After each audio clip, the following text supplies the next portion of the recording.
وسلموا على رسوله الكريم أما بعد فأعوذ بالله من الشيطان الرجيم بسم الله الرحمن الرحيم إن الذين جاءوا بالإفك عصبة منكم لا تحسبوه شرا لكم بل هو خير لكم لكل امرئ منهم ما اكتسب من الإثم والذي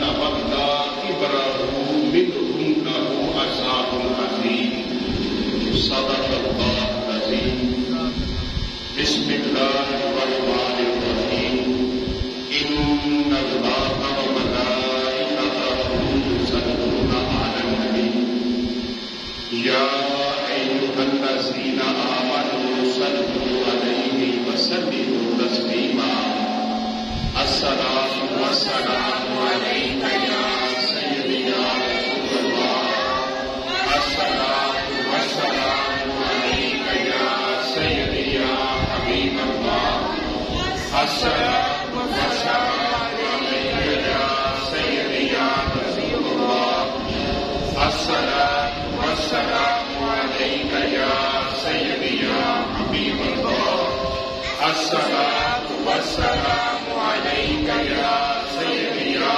رسول الله الصلاة والسلام عليك يا سيدي يا حبيب الله الصلاة والسلام عليك يا سيدي يا نبي الله وعلى آلك وصحابك يا سيدي يا نور الله.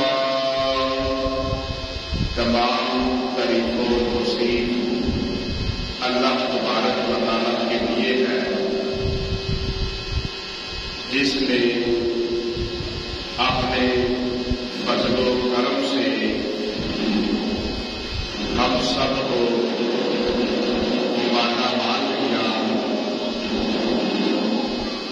رحمت کاملہ حضرت محمد مصطفیٰ صلی اللہ علیہ وآلہ وسلم پر جو وجہ کائنات شافی روز شمار جو بے بسوں کے بس جو بے کسوں کے کس جن کا ذکر بے چین ان کا چین اور بے قرار ان کا قرار یتیموں کے والی اور مسکینوں سے محبت کرنے والے اور آپ کی آل اور اصحاب پر بہت زیادہ سلامی ہو جو روشن چراغوں کی مانند ہیں اور جنہوں نے قول و فعل میں آپ کی بے حد پیروی کی.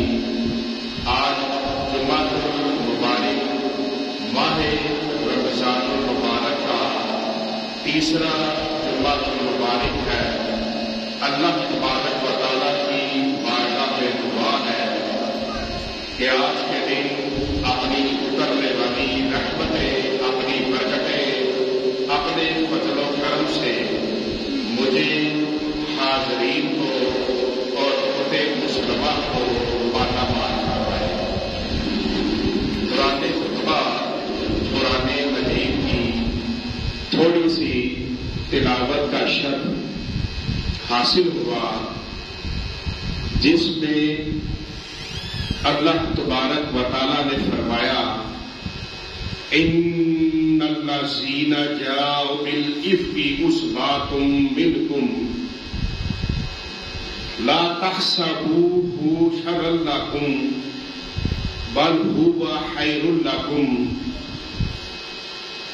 قرآن مجید کی یہ جو آیا مبارکہ ہے یہ آیا مبارکہ حضرت عائشہ صدیقہ رضی اللہ تعالی عنہا آپ کی شان مبارک میں نازل ہوئی. اب دیکھیں کیسی شان ہے, کیسا مقام ہے. ام المومنین اما عائشہ صدیقہ رضی اللہ تعالی عنہا، آپ کا کیسا مقام ہے کہ اللہ تعالیٰ نے قرآن مجید کے اندر آپ کی شان میں وحی نازل فرمائی کہ قیامت تک جب بھی قرآن مجید کی تلاوت ہوگی، اما عائشہ صدیقہ رضی اللہ تعالیٰ عنہا آپ کی شان بیان کی جائے گی۔ کیسا مقام ہے کہ قیامت تک قرآن پڑھا جائے گا اور وہاں ام المومنین حضرت عائشہ صدیقہ کہ کریم آقا صلی اللہ علیہ وآلہ وسلم جب حضرت خدیجہ الکبریٰ رضی اللہ تعالی عنہا آپ جس وقت پردہ فرما گئی تو اس کے بعد نبی علیہ الصلوۃ والسلام آپ کا نکاح مبارک حضرت عائشہ صدیقہ رضی اللہ تعالی عنہا سے ہوا کہ حضرت خدیجہ الکبریٰ کے بعد حضرت عائشہ صدیقہ رضی اللہ تعالی عنہا سے آپ صلی اللہ علیہ وآلہ وسلم کا نکاح مبارک ہوا، اور کریم آقا صلی اللہ علیہ وآلہ وسلم آپ نے فرمایا، حضرت عائشہ صدیقہ رضی اللہ تعالی عنہا سے روایت ہے کہ آپ نے فرمایا، عائشہ ایک دن خواب کے اندر مجھے ایک فرشتہ آیا اور مجھے اس نے ایک تصویر دی جس کے اوپر غلاف چڑھا ہوا تھا، غلاف چڑھا ہوا تھا، تو وہ مجھے کہنے لگا کہ اس کے اندر ان کی تصویر ہے کہ جن کے ساتھ آپ کا نکاح ہوگا۔ تو حضرت عائشہ صدیقہ رضی اللہ تعالی عنہا فرماتی ہیں کہ پھر لجپال آقا صلی اللہ علیہ وآلہ وسلم نے فرمایا کہ جب میں نے اسے کھول کر دیکھا، اس کور کو اتار کر دیکھا، تو اے عائشہ اس میں تصویر آپ کی تھی۔ سبحان اللہ، سبحان اللہ۔ اس میں تصویر آپ کی تھی کہ جو فرشتے نے مجھے خواب میں دکھائی۔ اب دیکھیں کیسی شان ہے حضرت عائشہ صدیقہ رضی اللہ تعالی عنہا کی کہ قرآن بھی آپ کی شان میں اترا کہ جب بھی قرآن پڑھا جائے گا تو آپ کی شان بیان ہوگی۔ اور کریم آقا صلی اللہ علیہ وآلہ وسلم ایک دفعہ یہ بھی حضرت عائشہ صدیقہ رضی اللہ تعالی عنہا سے صحیح مسلم کے اندر یہ حدیث مبارکہ ہے، حدیث مبارکہ آپ فرماتی ہیں کہ ایک دن حضرت فاطمہ الزہرا رضی اللہ تعالی عنہا آپ میرے گھر میں تشریف لائی۔ اس وقت کریم آقا صلی اللہ علیہ وآلہ وسلم آپ لاجپال میری چادر مبارک میں، بستر پر چادر مبارک میں تھے، تو آ کر فاطمہ الزہرا رضی اللہ تعالیٰ عنہا آپ نے عرض کی کہ یا رسول اللہ صلی اللہ علیہ وآلہ وسلم، مجھے آپ کی دوسری ازواج نے بھیجا ہے اور وہ کہہ رہی ہے کہ عائشہ کے ساتھ جو آپ کی محبت ہے تو دوسری ازواج کے بارے میں بھی کوئی عدل فرمائے۔ تو نبی علیہ الصلوۃ والسلام آپ کریم آقا صلی اللہ علیہ وآلہ وسلم آپ لجپال آقا صلی اللہ علیہ وآلہ وسلم آپ نے فرمایا فاطمہ، اے فاطمہ کہ کیا آپ عائشہ سے محبت نہیں کرتی کہ آپ کے والد عائشہ سے محبت کرتے ہیں؟ فرمایا فاطمہ آپ عائشہ سے محبت نہیں کرتی کہ آپ کے والد عائشہ سے محبت کرتے ہیں؟ سبحان اللہ سبحان اللہ. تو حضرت فاطمہ الزہرا رضی اللہ تعالیٰ عنہ آپ نے عرض کی کہ یا رسول اللہ صلی اللہ علیہ وسلم میں بھی عائشہ سے محبت کرتی ہوں، کیونکہ جن سے لجپال محبت کرے ان سے محبت کی جائے تو اسی میں کامیابی ہے. سبحان اللہ بے شک. کیونکہ جس کی جو بھی شان ہے، جس کا جو بھی مقام ہے، جس کو جو بھی ملا وہ سرکار کا صدقہ ہی ملا، سرکار کی وجہ سے ہی ملا. اہل بیت کو جو مقام ملا وہ سرکار کی وجہ سے، صحابہ کو جو مقام ملا وہ سرکار کی وجہ سے، اولیاء کرام کو جو مقام ملا وہ سرکار کی وجہ سے. کنتم خیر امۃ اخرجت للناس، اگر ہمیں کہا گیا کہ اللہ نے کہ میں نے جتنی امتیں بھیجی تم سب سے افضل امت ہو تو یہ بھی سرکار کی وجہ سے. سبحان اللہ. جس کو جو ملا وہ سرکار کی وجہ سے ملا. تو حضرت فاطمہ الزہرا آپ نے عرض کی کہ یا رسول اللہ صلی اللہ علیہ وسلم میں بھی حضرت عائشہ صدیقہ رضی اللہ تعالی عنہا سے محبت کرتی ہوں. جب آپ واپس گئی پھر جب دوبارہ زواج میں بھیجنے کی کوشش کی تو آپ نے انکار کر دیا. تو حضرت عائشہ صدیقہ رضی اللہ تعالی عنہا وہ ہیں کہ کریم آقا علیہ الصلوۃ والسلام آپ جب دنیا سے پردہ فرمانے لگے تو اس وقت بھی آپ حضرت عائشہ صدیقہ رضی اللہ تعالیٰ عنہ کے گھر میں، تمام ازواج میں سے انہی کے گھر پہ تھے. تمام حضرت خدیجہ الکبریٰ رضی اللہ تعالیٰ عنہ آپ کا بڑا افضل مقام ہے. اور ان کے بعد تمام ازواج میں سے جن کا مقام سب سے افضل ہے وہ حضرت عائشہ صدیقہ رضی اللہ تعالیٰ عنہ. سبحان اللہ بے شک. وہ سب سے افضل ہے. اور حضرت عائشہ صدیقہ رضی اللہ تعالیٰ عنہ.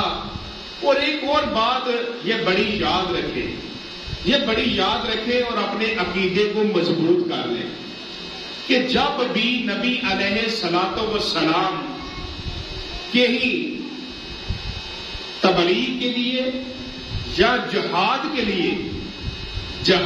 لیے بھی جاتے تو کبھی بھی اکیلے نہ گئے، بلکہ آپ صلی اللہ علیہ وسلم اپنی تمام ازواج کے نام مبارک لکھ کر کسی مٹی کے اندر یا کاغذ کو کسی چیز میں لپیٹ دیتے، پھر ایک بچے کو بلایا جاتا، اس بچے کو بلا کر ان پر اس کا پورا ڈالا جاتا، جیسے وہ کمیٹی ہم کہتے ہیں ہماری زبان میں، پورا ڈالا جاتا.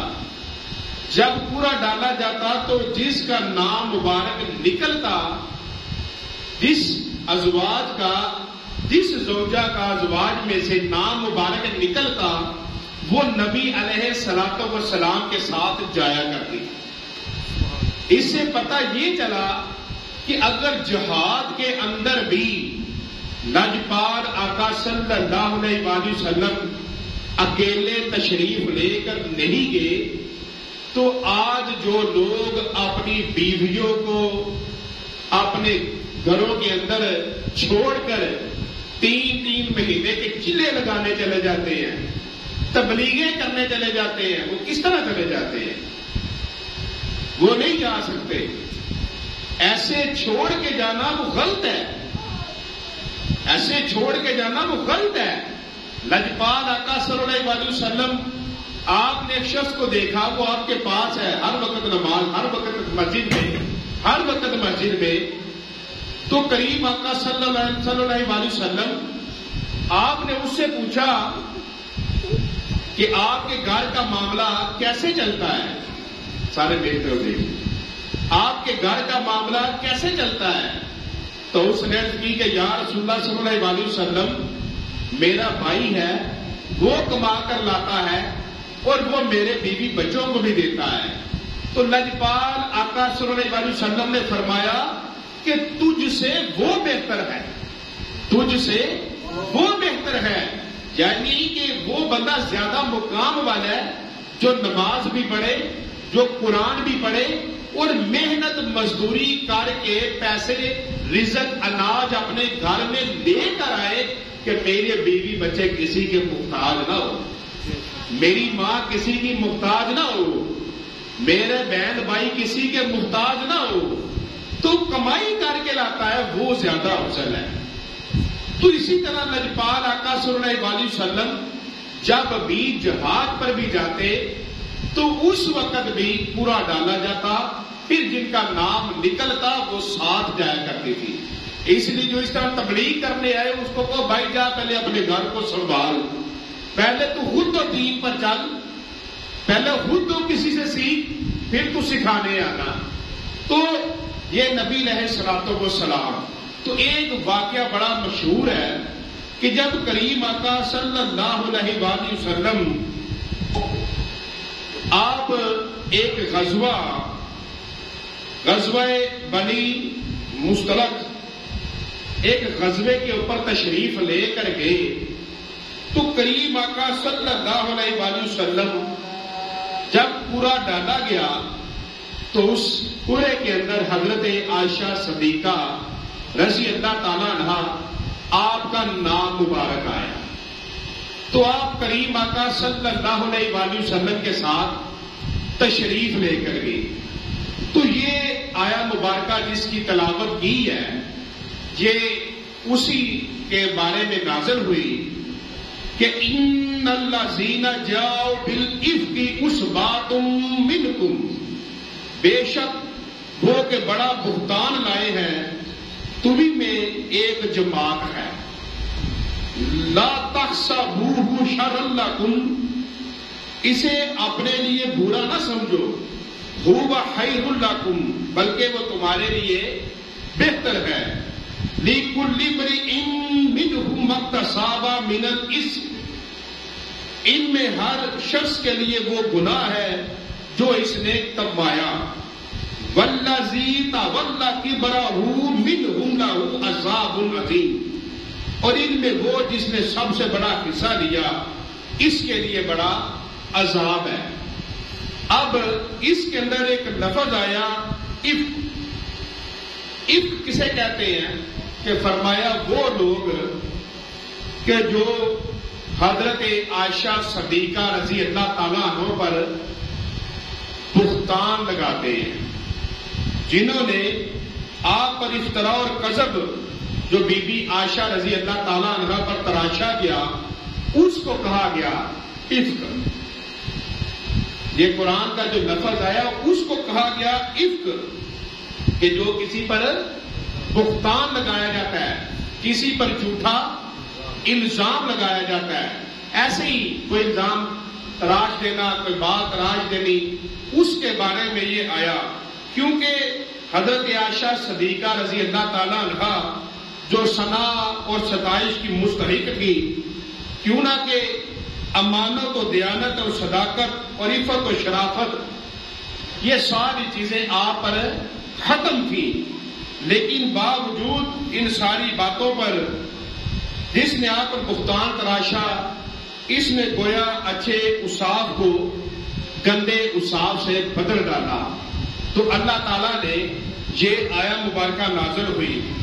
تو کریم آقا صلی اللہ علیہ وسلم جن کو عادت مبارک تھی کہ جب بھی تشریف لے کر جاتے کوڑا ڈالتے اور جن کا نام نکلتا ان کو ساتھ لے کر جاتے.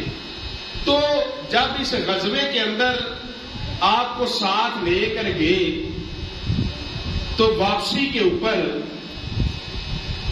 یہ جو مقام آیا جس کو ایک چشمے کا نام بھی کہا جاتا ہے کہ جب اس کنویں کے پاس آئے غزوے کے بعد تو بی بی عائشہ صدیقہ رضی اللہ تعالیٰ عنہ جو ساتھ تشریف لے کر گئی تھی، آپ نے جنگ سے فرمایا کہ جنگ سے واپسی پر آپ کو ہودج پہ بٹھا دیا گیا.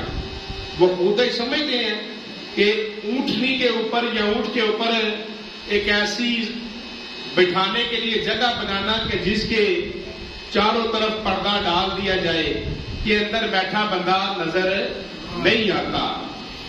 تو وہ بنا دیا گیا اور حضرت عائشہ صدیقہ رضی اللہ تعالی عنہا اس میں جب بیٹھی تو اس کے اوپر جب کنویں کے پاس وہاں پر پہنچے تو آپ حضرت عائشہ صدیقہ رضی اللہ تعالی عنہا اپنی ضرورت کے لیے، جیسے قضائے حاجت ہوتی ہے، اپنی ضرورت کے لیے تھوڑا سا دور تشریف لے کر گئی.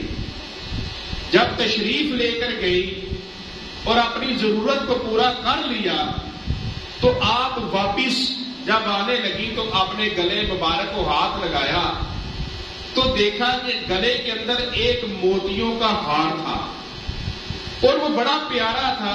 ایسا موتی تھا کہ جس موتی کے اندر آنکھ بنی ہوتی ہے، تو وہ سارا ہار اس کا تھا اور وہ دور سے آیا تھا. تو حضرت عائشہ صدیقہ رضی اللہ تعالی عنہا جب ہاتھ لگایا تو وہ ٹوٹ کر وہاں پر گر چکا تھا. تو آپ واپس ہار کو تلاش کرنے کے لیے واپس گئے.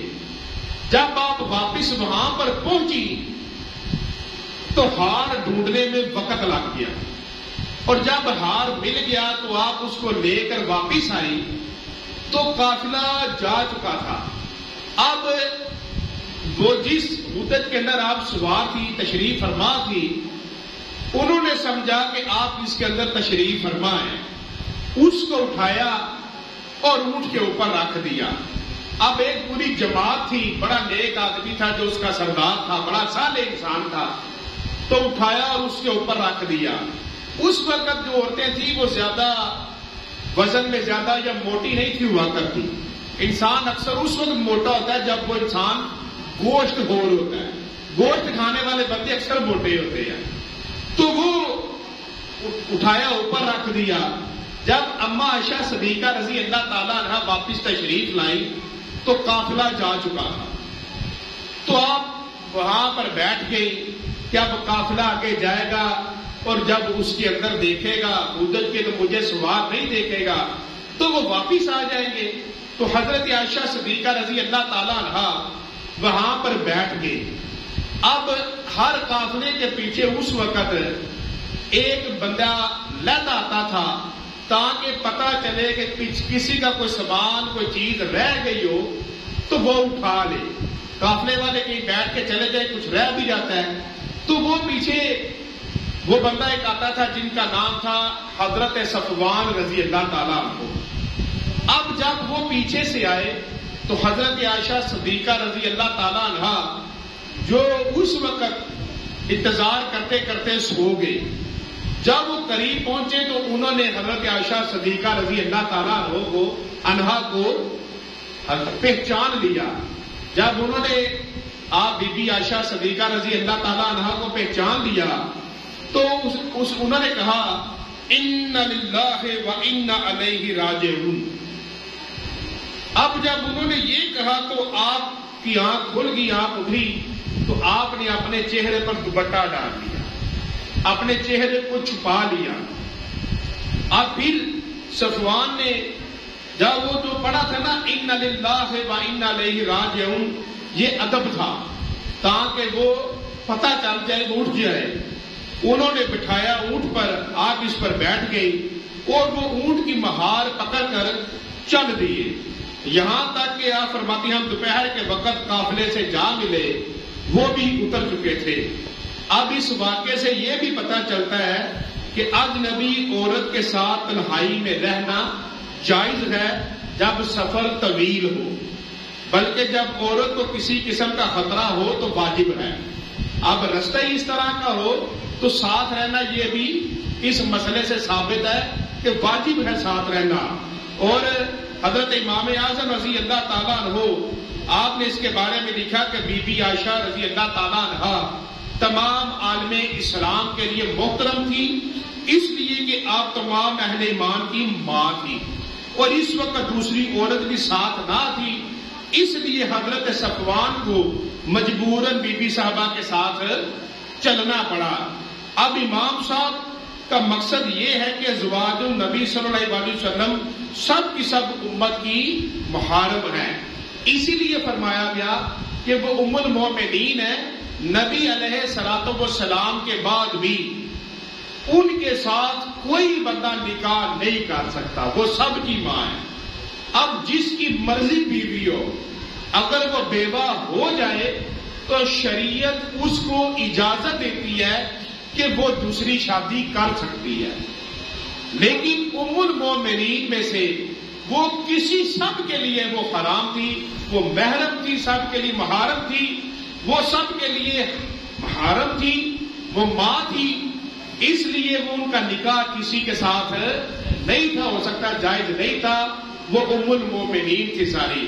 تو ان میں حضرت عائشہ صدیقہ رضی اللہ تعالیٰ عنہ، آپ تو بی بی خدیجہ رضی اللہ تعالیٰ عنہ کے بعد نبی پاک صلی اللہ علیہ وسلم کو سب سے زیادہ قریب تھی، اس لیے آپ صلی اللہ علیہ وسلم نے فرمایا کہ عائشہ کو 2/3 علم عطا فرمایا گیا ہے، علم دین 2/3 عطا فرمایا گیا ہے۔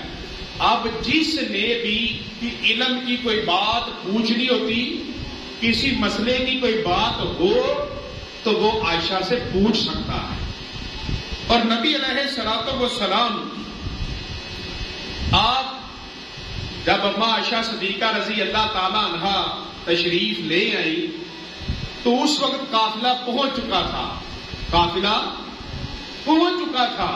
اب بات بڑی سمجھنے والی ہے، قافلہ پہنچ چکا تھا تو اس وقت جب منافقین تھے، منافقین میں کون؟ رئیس المنافقین عبداللہ بن ابی، جس کو رئیس المنافقین کہا گیا ہے، اس نے دیکھا تو اس نے حضرت عائشہ صدیقہ رضی اللہ تعالیٰ عنہ پر الزام لگا دیا۔ کیا کیا؟ الزام لگا دیا صفوان کے ساتھ۔ اب اس کے ساتھ جو اس کے اور منافق ساتھی تھے وہ سارے مل گئے، اب وہ عجیب باتیں کرنے لگے، اب باتیں دور دور تک پھیل گئی۔ جب اما عائشہ صدیقہ رضی اللہ تعالیٰ عنہ سفر سے واپس آئی تو آتے ساتھ آپ بیمار ہو گئی، بڑی سخت بیمار ہوئی، بہت بیمار ہوئی کہ 20-25 دن تو آپ بستر سے اٹھ نہ سکی۔ تو آپ جب بیمار ہوئی تو نبی پاک صلی اللہ علیہ وسلم کی بارگاہ میں عرض کی کہ میں اپنے والدین کے گھر چلی جاؤں، تو لجپال نے فرمایا چلی جاؤ۔ آپ فرماتی میں گھر آ گئی۔ جب آپ واپس آ گئی اپنی ماں کے گھر میں تو طبیعت بڑی خراب تھی، بہت زیادہ بیمار تھی۔ جب 20-25 دن کے بعد آپ کی طبیعت تھوڑی سنبھلی تو ضرورت کے لیے، قضائے حاجت کے لیے آپ ام مستح کے ساتھ دور گئی۔ جب واپس آنے لگی تو ام مستح وہ کہنے لگی کہ بیڑا غرق ہو جائے مستح کا، برباد ہو جائے مستح۔ تو حضرت عائشہ صدیقہ رضی اللہ تعالیٰ عنہ آپ نے فرمایا تم اس مستح کی بات کر رہی ہو کہ جو بدر میں شریک تھے؟ آپ نے فرمایا ہاں، وہ ان کا بیٹا تھا۔ تو کہا برباد ہو جائے میرا بیٹا، کہا وہ تو بدر میں شریک تھے۔ فرمایا آپ ٹھیک کہتی ہو، لیکن آپ نے نہیں سنا اس نے کیا باتیں کی ہے؟ تو آپ نے فرمایا نہیں۔ تو اس نے بتایا، ام مستح نے بتایا کہ اس نے، سارے خاموش ہو جائے سارے، انہوں نے بتایا، ام مستح نے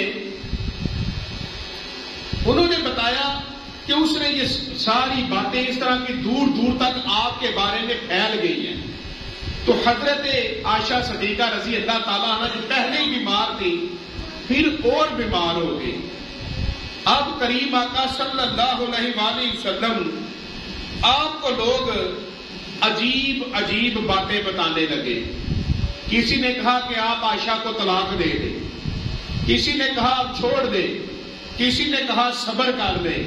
اب سب اس طرح کی باتیں کرنے لگے۔ تو لجپال آقا صلی اللہ علیہ وآلہ وسلم جو بڑے پریشان تھے اور اس واقعے کے بعد زیادہ وقت اپنے مکان میں گزارا کرتے تھے. تو آپ حضرت عائشہ صدیقہ رضی اللہ تعالیٰ عنہا آپ کے گھر میں آئے اور آ کر بات کی. تو اما عائشہ نے ابو بکر صدیق رضی اللہ تعالیٰ عنہ جو ان کے والد تھے کہا کہ آپ بات کریں. انہوں نے کہا میں کچھ نہیں کر سکتا. اپنی ماں سے کہا, ماں نے کہا میں بھی کچھ نہیں کر سکتی. پھر جب آپ سے کہا تو آپ نے کہا کہ میں اگر کوئی بات کروں تو آپ اس کے لیے پھر بھی تصدیق کریں گے, باتیں کریں گے, پوچھیں گے بات کو. تو میں اپنے معاملے کو اللہ پہ چھوڑتی ہوں کہ جو اللہ آپ پر وحی نازل فرمانے والا ہے. تو نبی علیہ الصلوۃ والسلام کی بارگاہ میں جب یہ بات حضرت عائشہ صدیقہ رضی اللہ تعالیٰ عنہا نے کی تو اسی آپ پھر اپنے کمرے میں چلی گئی اور بڑا روئی, روتی روتی آپ سو گئی. تو اللہ تبارک و تعالیٰ نے اسی وقت اپنے محبوب صلی اللہ علیہ وآلہ وسلم کو وحی نازل فرمائی کہ ان الذین جاؤوا بالافک عصبۃ منکم ولا تحسبوا شرا لکم بل هو خیر لکم لکل امرئ منهم ما اکتسب من الاثم والذی تولى کبرہ منہ لہ عذاب عظیم. یہ اما عائشہ صدیقہ رضی اللہ تعالیٰ عنہ کے شان میں قرآن نازل ہو گیا. یہ آپ کی شان ہے, آپ کا مقام ہے. قرآن نازل ہو گیا اما عائشہ کی شان میں. فرمایا اے محبوب یہ جو ایک جماعت ہے جو بہتان لگا رہی ہے آپ ان کی باتوں پر نہ جائیں, ان کی باتوں کو نہ دیکھیں, یہ ان کا اپنے لیے ان کو برا نہ سمجھو. ہوا خیر لکم بلکہ وہ تمہارے لیے بہتر ہے. ان میں ہر شخص کے لیے وہ گناہ ہے جو اس نے کمایا اور ان میں وہ جس نے سب سے بڑا حصہ دیا اس کے لیے بڑا عذاب ہے. اب یہ آپ کی بارات میں قرآن اترا. یہ شان ہے حضرت عائشہ کی. کوئی رافضی کوئی شیعہ آپ کی شان توڑنے کی کوشش کرے تو اس پر لعنت چلی گئی ہے کیونکہ اما عائشہ کی شان میں قرآن آ گیا ہے. سبحان اللہ. اما عائشہ کی شان میں اونچی بات میں بولے اما عائشہ کی شان میں قرآن آ گیا ہے. قرآن آ گیا قیامت تک کہ جب بھی پڑھا جائے گا اس وقت آپ کی شان بیان ہوگی. تو آپ کے لیے قرآن اترا. اور ایک دفعہ موسیٰ علیہ السلام جب آپ پر الزام لگائے گئے تو ایک پتھر کی وجہ سے آپ کی شان بیان ہوئی. جب یوسف علیہ السلام پر زلیخا کی وجہ سے الزام لگائے گئے تو ایک بچے کے ذریعے آپ کو بچا لیا گیا. اور جس وقت حضرت یوسف بی بی مریم کو اپنے صاحبزادے عیسیٰ علیہ السلام کی گفتگو سے اور اما عائشہ کے لیے یہ آیت مبارکہ نازل ہو گئی. تو یہ حضرت عائشہ صدیقہ رضی اللہ تعالیٰ عنہ کی شان ہے. اور جلیل القدر صحابہ حضرت عمر رضی اللہ تعالیٰ عنہ جب آپ سے پوچھا گیا نبی علیہ الصلوۃ والسلام نے مشورہ کیا تو حضرت ابو عمر رضی اللہ تعالیٰ عنہ آپ نے فرمایا کہ یا رسول اللہ صلی اللہ علیہ وسلم جب رب تعالیٰ کی ذات آپ کے اوپر ایک مکھی بیٹھنے نہیں دیتی کیونکہ مکھی غلاظت میں رہتی ہے بری ہوتی ہے آپ پر مکھی بیٹھنے نہیں دیتی تو یا رسول اللہ صلی اللہ علیہ وسلم تو آپ کے لیے جو رب نے رشتہ بنایا جو سارا کچھ کیا وہ کیسے ہو سکتا ہے کہ وہ گنہگار ہو. اور جب حضرت عثمان غنی رضی اللہ تعالیٰ عنہ کو لجپال آقا صلی اللہ علیہ وسلم نے عہدہ بلایا ان سے پوچھا تو عثمان غنی رضی اللہ تعالیٰ عنہ نے عرض کی کہ یا رسول اللہ صلی اللہ علیہ وسلم یا رسول اللہ جب آپ کا سایہ رب نے زمین پر نہ پڑنے دیا کہ کوئی اس پر پاؤں نہ رکھ سکے کوئی نجس والی جگہ پر آپ کا سایہ نہ پڑ سکے تو یہ کیسے ہو سکتا ہے کہ آپ کے لیے اللہ کسی ایسے انسان کو چنے. تو وہ بھی تو جب مولا علی مشکل کشا سے نبی علیہ الصلوۃ والسلام نے پوچھا تو مولا علی نے عرض کی کہ یا رسول اللہ صلی اللہ علیہ وسلم ہم آپ کے پیچھے نماز پڑھ رہے تھے اور نماز کے دوران آپ نے جوتے اتار دیے کیونکہ اللہ نے فرمایا کہ اے محبوب آپ کے جوتے کو کچھ لگا ہے تو جوتے اتار دو نماز کے لیے. یا رسول اللہ دوران نماز آپ نے جوتے اتار دیے آپ کو دیکھ کر ہم نے بھی جوتے اتار دیے تو یا رسول اللہ صلی اللہ علیہ وسلم یہ کیسے ہو سکتا ہے کہ اللہ تبارک و تعالیٰ آپ کے لیے کسی گنہگار کو چنے. یہ تو ہو نہیں سکتا. ہر نبی کی بیوی وہ جو کافرہ تو ہو سکتی ہے لیکن زانیہ کبھی نہیں ہو سکتی. وہ لوط علیہ السلام کی بیوی ہو، وہ نوح علیہ السلام کی بیوی ہو، وہ خیانت تو کر سکتی ہے. نوح علیہ السلام کی بیوی بات تو نہیں مان سکتی، لوط کی بیوی جا کے لوگوں کو بتا تو سکتی ہے لیکن وہ کبھی غلط نہیں ہو سکتی. تو اللہ تبارک و تعالیٰ نے اپنے محبوب صلی اللہ علیہ وسلم کی ازواج کے لیے قرآن اتارا. آج کے بعد یہ یاد رکھیں کہ حضرت عائشہ صدیقہ رضی اللہ تعالیٰ عنہا جو تمام مومنوں کی ماں ہے وہ بڑی شان والی ہے، اور نبی علیہ الصلوۃ والسلام کی تمام ازواج میں سے حضرت خدیجہ الکبریٰ تو پہلے پردہ فرما گئی، باقی تمام ازواج میں سے جو سب سے افضل ہیں وہ حضرت عائشہ صدیقہ ہیں. اور جب نبی علیہ الصلوۃ والسلام دنیا سے تشریف لے کر جانے لگے تو آپ نے اپنا سر مبارک حضرت عائشہ صدیقہ رضی اللہ تعالیٰ عنہ کی حلق مبارک کے نیچے یہاں پر ایسے رکھا اور کہا میرا رفیق بڑا اعلیٰ ہے، میرا اللہ بہت بڑا ہے، بڑا ہی میرا دوست ہے، وہ میرا رفیق بہت اعلیٰ ہے. تو آپ اس سے پتا چلا کہ یہ اماں عائشہ صدیقہ رضی اللہ تعالیٰ عنہ کی شان ہے، مقام ہے. تو اس کے بعد یہ یاد رکھیں، یہ وقت کے حاکم کو چاہیے، قانون کو چاہیے. فقہا لکھتے ہیں اگر کوئی بھی حضرت عائشہ صدیقہ رضی اللہ تعالیٰ عنہ کی شان میں گستاخی کرنے کی کوشش کرے تو اس کی سزا موت ہے، اس کی سزا پھانسی ہے کہ عدالت کے اندر وہ جائے اور اس کو پھانسی لگے جو ماں عائشہ کی شان کو تولنے کی کوشش کرے. وما علینا الا البلاغ المبین. جن نے سنتے ادا کرنی ہے وہ سنتے